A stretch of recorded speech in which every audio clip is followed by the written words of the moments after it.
आए और इन मंत्रों का उच्चारण होगा। यहाँ उच्चारण करेंगे, आप श्रवण करें, यहाँ विराजें। और जो भी यहाँ जिस प्रकार की जिस तरह की भी सेवा तन मन धन से देना चाहे, ये सामूहिक प्रोग्राम है, उसके लिए स्वागत है, खुले दरबार है। आए, कमेटी वालों से मिलें और वो सेवा स्वीकार होगी आपकी। आए। और इसके बाद नियम है श्रीमद् भागवत की पूर्णता पर द्वादश विप्र भोज।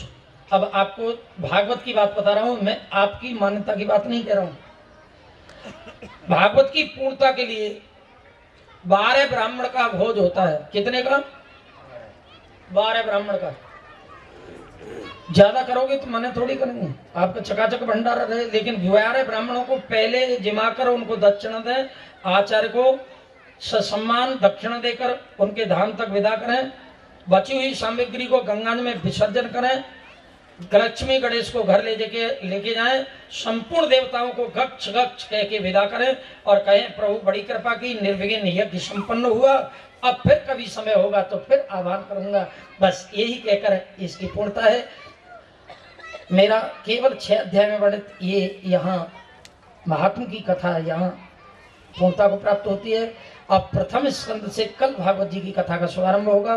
समय भी आपका बिल्कुल पूर्ण है और आज पहला दिन था। मैं देख रहा हूँ चेहरे पर बिल्कुल एकादशी करा दी है मैंने आज।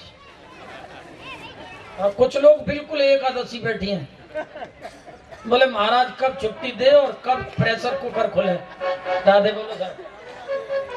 तो आप जाइए, प्रसादी पाइएगा, बहुत बहुत द्वादशी मनाए घर जाकर। और कल सही समय है कथा का, मध्याह्न 11:30 से कथा का शुभारंभ होगा। माइक, इंस्ट्रूमेंट और ये भैया मेरा सहयोग करते रहे और आप बैठे रहे तो शाम का समय में पता नहीं सकता कब होगा। ब्राह्म प्रेम से बोलो श्री राधे। हाँ, तो सुबह का समय निवेदन कर दिया है 11:30, आप पधारें, सही समय पर आए। लेकिन चलते चलाती एक बात और निवेदन करूंगा, इसी के साथ मैं वाणी को विराम।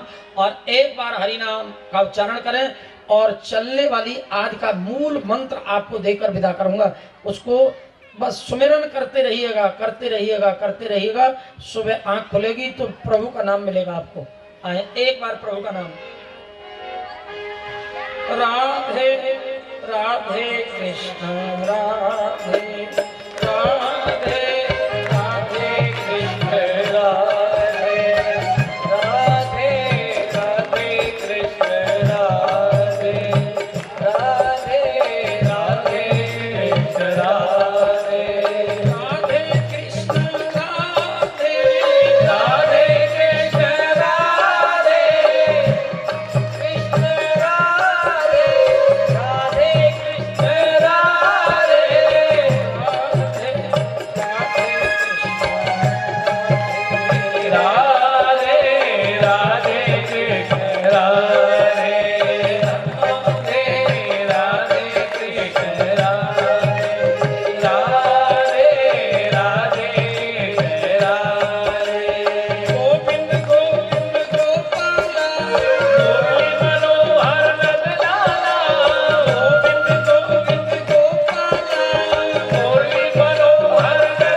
आज की भक्ति है पहली भक्ति संत का संग। देखो संत का संग होना ही आज का मूल मंत्र है।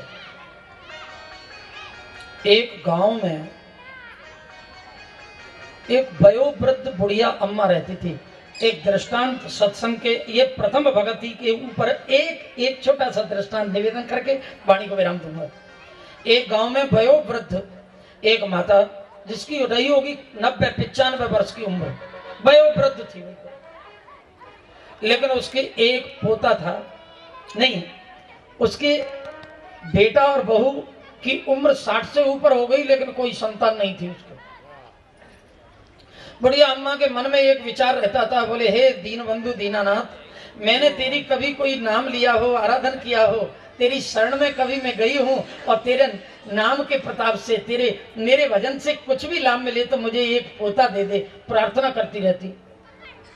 पैसा बहुत था बुढ़िया पर। एक बात बताएं, कुछ लोग ऐसे देखे हैं, पैसा बहुत होता है तो उस पैसे को भोग करने वाला कोई नहीं होता, और भोग करने वाले होते हैं तो उन पर पैसा नहीं होता। अधिकतर देखा गया ऐसा। 15-20 बच्चे हैं तो रोटी खाने को नहीं है, घुटन्ना नहीं है, राधे बोल राधे राधे। और जिनके पास कपड़ों के अटंबार लगे हो, उनके पास एक लाला नहीं है।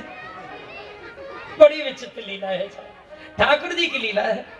और मैया ने क्या कहा, मैया के पास में पैसा बहुत था, संत ब्राह्मण आते, मैया की एक ही लालसा लगी रहती है, एक पोता मिल जाए, और बुजुर्गों को लगी रहती है कि उन्हें एक बेटा, एक छोटे लाला के और रह जाए, आनंद आ जाए। फिर गुरु जी बस माला लेके जाती करना है, और क्या करना है। एक दिन की बात, बुढ़िया अम्मा के पास में 2-3 संत और 2-3 ब्राह्मण, लंबी लंबी दाढ़ी और रखा के चले, तो इतने बड़े बड़े बाल, अलग अलग का उद्घोष किया। पास में आए, मैया बोली, बोले बाबा जी, जो ऊपर सर पे लंबे बाल हैं कि तो पे कछु है? बोले मतलब? बोले वैसे ही जुलप रखा है कि बैठो है कि कछु हते है तो पे? बोले बोल बोल, हम पे सब है, बोल पता। बोले एक पोतो सो आ जाए मेरे कछु करो। बोले पैसा खर्च होएगो, अनुष्ठान करूंगो, लाला आएगो। मैया ने तो बिना गिने 2-4 गड्डियां बाप पंडित को दे दी, 4-6 गड्डी महात्मा को दे दी, और महात्मा पंडित लेके चले गए। 1 वर्ष बीती, 2 वर्ष बीती, बाबा जी का लौट गया मैं। अब तो बाबा जी और पंडित से दुश्मनी हो गई डुबरिया की, बांस लगाओ फटो। दरवाजे पे कोई रह के जाए और बाबा जी के तो पीछे 2 किलोमीटर भागे डुबरिया, और पंडित को तिलक देख ले तो वहां ऊपर से नीचे तक आग लग जाए। पंडित और महात्मा ने तो मेरा सत्यानाश कर दिया। पैसे ले गए, मूसा भी जन्म नहीं, बच्चा नहीं जन्म हुआ, एक कुछ भी नहीं हुआ। अब तो एक दिन की बात, रास्ता बदल गए। मैया के दरवाजे पे होके कोई संत ब्राह्मण जाता नहीं है, कोई नहीं जाता, रास्ता काट के जाते हैं। गंगा के किनारे रहती कुटिया बनाकर मैया, लेकिन ये बूढ़ी अम्मा जो है, बहू से भी अलग हो गई। तेरा मोड़ो देखबे को धर्म ना, वो पोतो ना दियो, चल चल डायरी तू भाग यहां से। अपने अलग से 4 टिक्कर बूढ़ी अम्मा बनाती और दरवाजे पर ही बस चूल्हा आटा रखती, और बस उस पर मिट्टी का वो पुतना लेकर, चूल्हा देखा है मिट्टी वाला, हाँ, उस पर पुतना फिराती और बस रख देती डब्बे को। नित्य का काम था। एक दिन अपरिचित महात्मा, नवयुवक था, नई उम्र का दंडी स्वामी, तेज था तपस्या का, पैरों में लकड़ी की खड़ाऊ पहने मार्ग से जा रहा था। मैया ने देखा, वो 4 बजे जगी मैया, पुतना हाथ में लेके वो काले काले चूल्हे को वो पोत रही थी। रुई का पुतना हाथ में लगा था, डब्बा हाथ में लगाया, एक पुतना हाथ में, बोल नारायण नारायण करता हुआ बाबा निकल रहा था वहां से। बोले बाबा जी रुक। अरे मैया बड़ी मधुर वाणी से बोलो, अरे काहे को ऊंचे स्वर में बोले, मैंने तेरा कहा बिगाड़ दी नो। अरे मैया बोले दारी के अभी तो बताऊं का बिगाड़ दियो। पोतना हाथ में लेके और सामने पहुंची, रास्ते में न पूछी राजी खुशी और न कुछ पूछा, और बस लेके पोतना एक दिया मुंह पे, बच्च कर हो जा। और पुतना मुख पे लगा तो उसका काम है कि लगेगा तो नीचे गिरेगा, और पैरों में जाके गिरा। तो कोई चीज हमारे शरीर पर लग जाए तो फिर उसको हम किस दृष्टि से देखेंगे? दुश्मन की दृष्टि से देखेंगे मेरी नाक तोड़ दी इसने, लेकिन संत की दृष्टि क्या है? संत हृदय नवनीत समान। संत अंग पुतना लगे हो, अंग पे लगा गिरो धरण पे जाए। जो पृथ्वी पे गिरा ना, चरणों में गिरा है। संत विचार कर रहा है ये पुतना मेरे चरणों में प्रार्थना कर रहा है।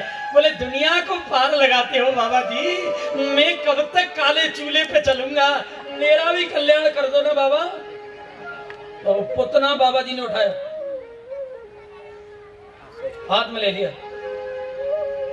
बाबा ने कहा बोले तेरा तो उद्धार होगा ही, मैं मिल गया हूं तुझे, लेकिन इस संसार में ऋण लेने और ऋण देने के लिए आती है दुनिया।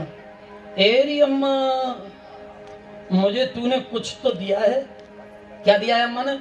उतना दिया है ना, और मैंने इसके बदले में तुझे कुछ नहीं दिया, तो फिर दुनिया में आना पड़ेगा मुझे।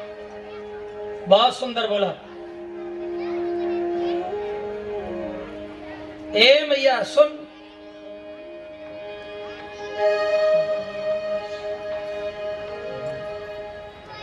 संत का नाम था माधवदास। कि संत माधवदास भी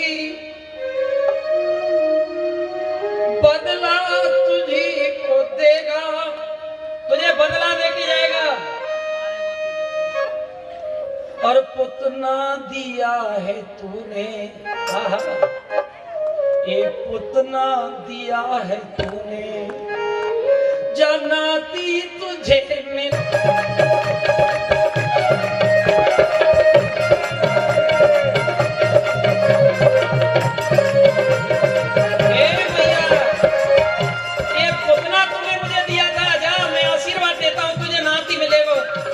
मैया तो भागी गई चूल्हे के पास, फटो वो बांस रखो लंबो। तारी के तेरे जैसे जाने कितने आए कितने चले गए, नाती मिलेगा नाती मिलेगा। आज तक नाती के नाम पर पत्थर भी नहीं आए। बाबा जी ने सोचा कि कहीं ऊपर जमा नहीं देगा, बाबा लंबा पड़ गया सीधा गंगा जी की ओर।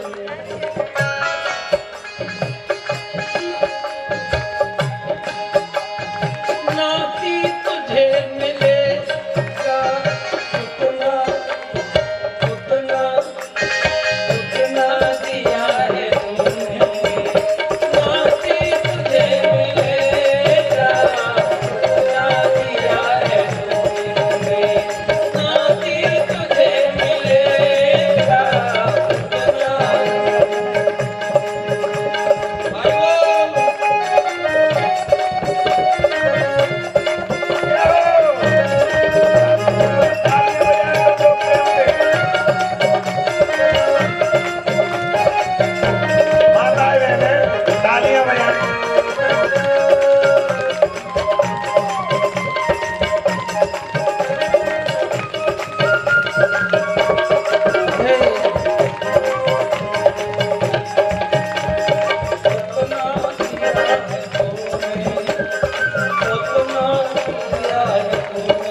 बाबा जी को लगो डर, को तो गंगा जी को सूदो लंबो पड़ गया, चला गया। गंगा जी में जाके वो काला कलूटा पुतना जो चूल्हे पर चलता था ना, पूरा काला हो रहा था। संत ने गंगा जल में, संत धोता है साहब, संत का काम है। संत कौन होता है? तुम सम्मान करते हो, तुम बड़भागी हो, तुम्हारी महानता है, लेकिन संत धोबी है। मुझे आदर दिया, देखो गाड़ी में लेके आए, कितना आदर, यहां तक देखो वहां से कितनी देर में आया, मैं तुम्हें तुम्हारा भाव देख रहा था, तुम्हारी महानता है, तुम्हें मिलेगा इसका प्रसाद। लेकिन मैं एक बात बताऊं, मैं कौन हूं तुम्हें बता दूं? धोबी।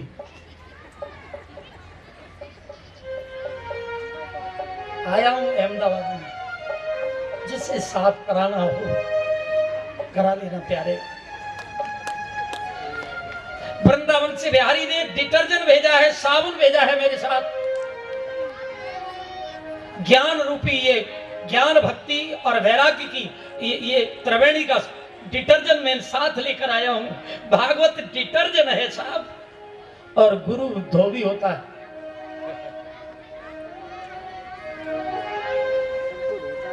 बाहर वाली साड़ी का नहीं, राधे बोलना पड़ेगा। अंदर के तेरे मन के वस्त्र को साफ करने आया। वस्त्र को जब साफ किया जाता है तो पहले जल में डुबाया जाता है, फिर भीगे हुए वस्त्र पर साबुन लगाया जाता है, साबुन लगे हुए वस्त्र पर फिर ब्रुश लगाया जाता है, उन्हें पानी में निकालते हैं, वस्त्र निर्मल हो जाता है। इस मन के वस्त्र को पहले भक्ति के जल में डुबाया, ज्ञान का साबुन लगाना है, वैराग्य का पुरुष लगाना है, पुनः भक्ति के जल में डुबोगे, मन का वस्त्र निर्मल हो जाएगा। और इस वस्त्र को धोकर जीवन में नहीं गए प्यारे तो मानव जीवन नहीं है। राधे राधे। मन का मैल ना धोया, राधे सुधा जी। मन का मैल ना धोया, कोई सारी उमर। मन का मैल ना धोया, कोई सारी उमर। मन का मैल ना धोया, कोई सारी उमर। कोई ये तो बता दे अब मैं जाऊं किधर। मन का मैल ना धोया, कोई सारी उमर। सब लोग प्रेम से ताली बजाएं।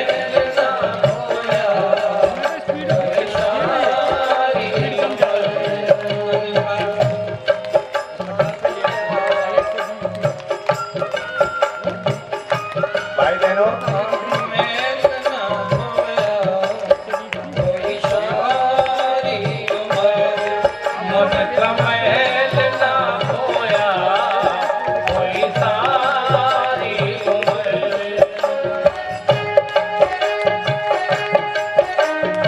जय हो, जय हो। भाई ये ताली बजाएं, प्रेम से बजाएं, हाथ बांध के न बैठे।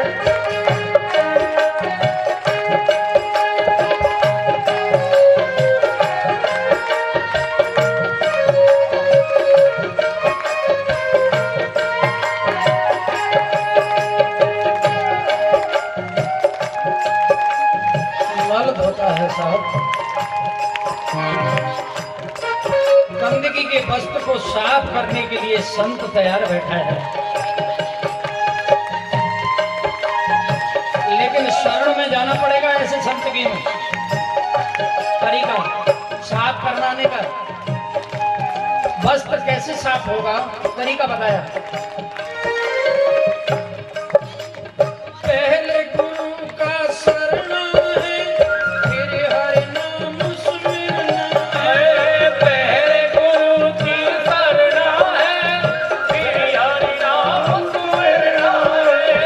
पहले गुरु की शरणा है, फिर हरि नाम सुमिरना है।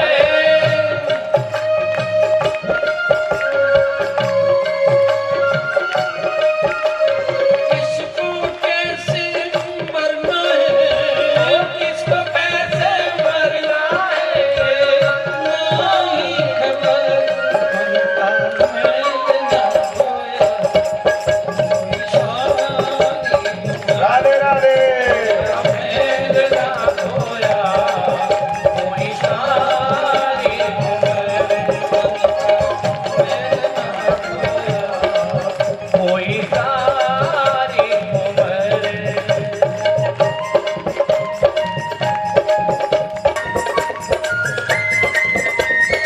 जय हो।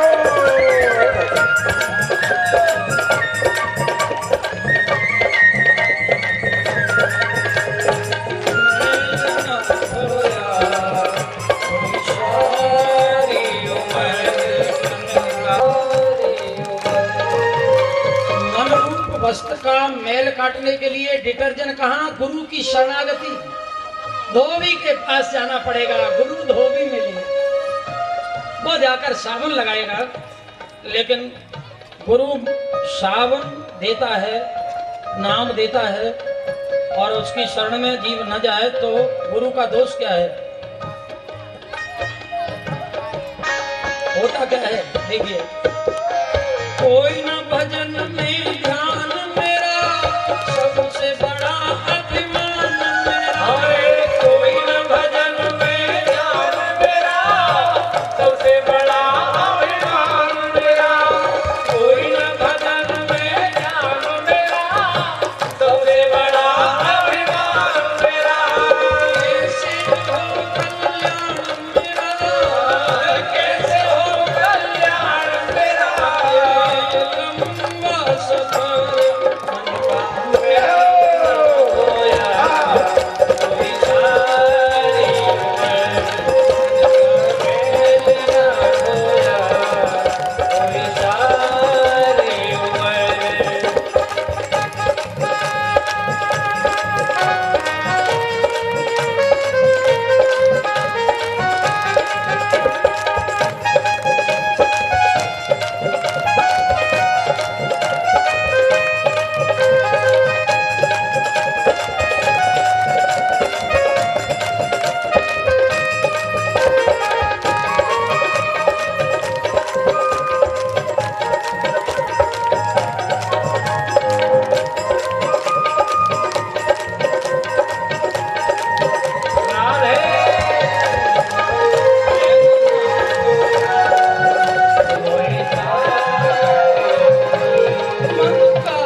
मेल ना खोया, कोई सारी उम्र।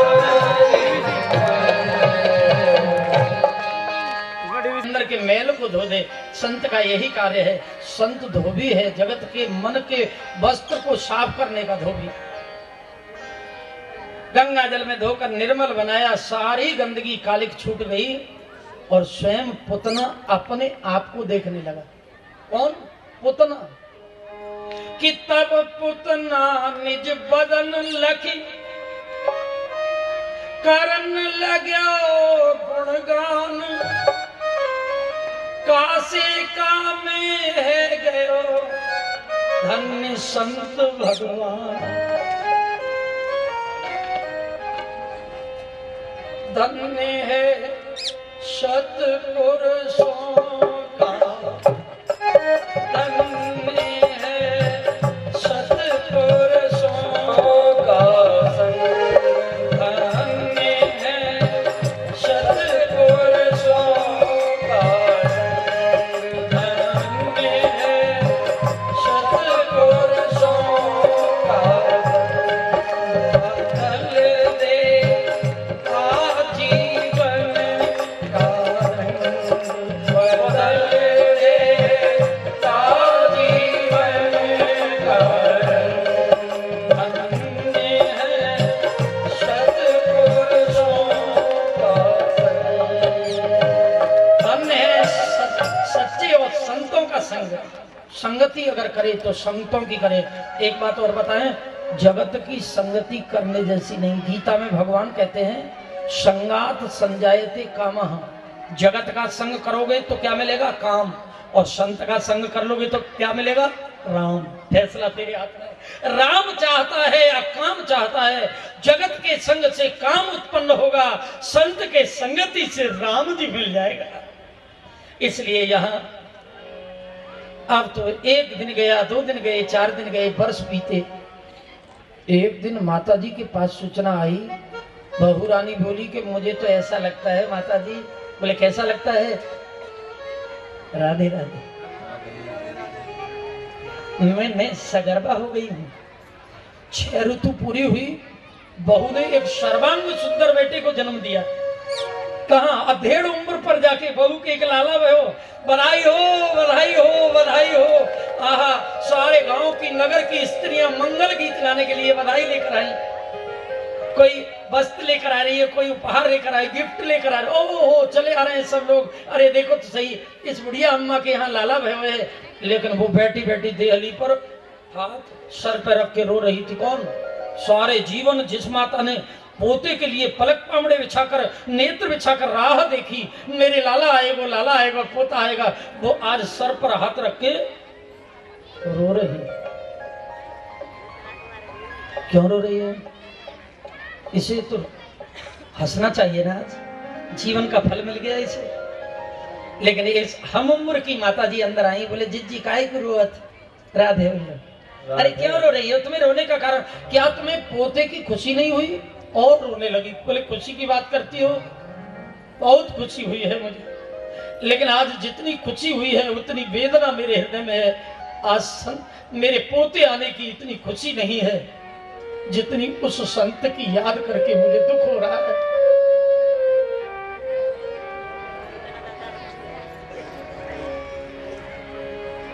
मैंने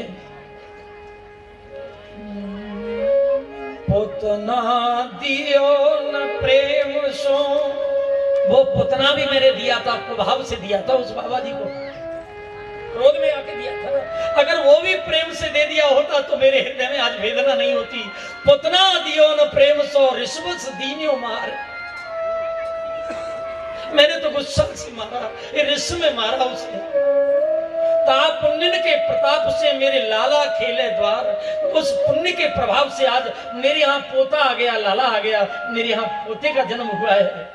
जो कुछ ऐसे संत को देती प्रेम प्रसाद, तो या घर में आवते बालक ध्रुव प्रहलाद।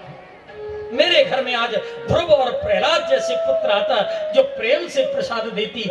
आज मुझे याद तो उस बाबा की आ रही कि उसके आशीर्वाद का फल मेरे पोता आ गया।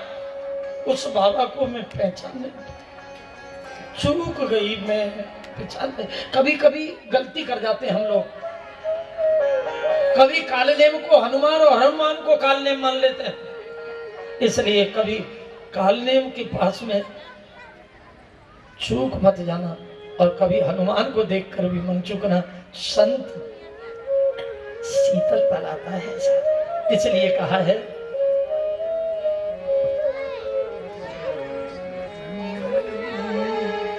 प्रथम भगति संतन कर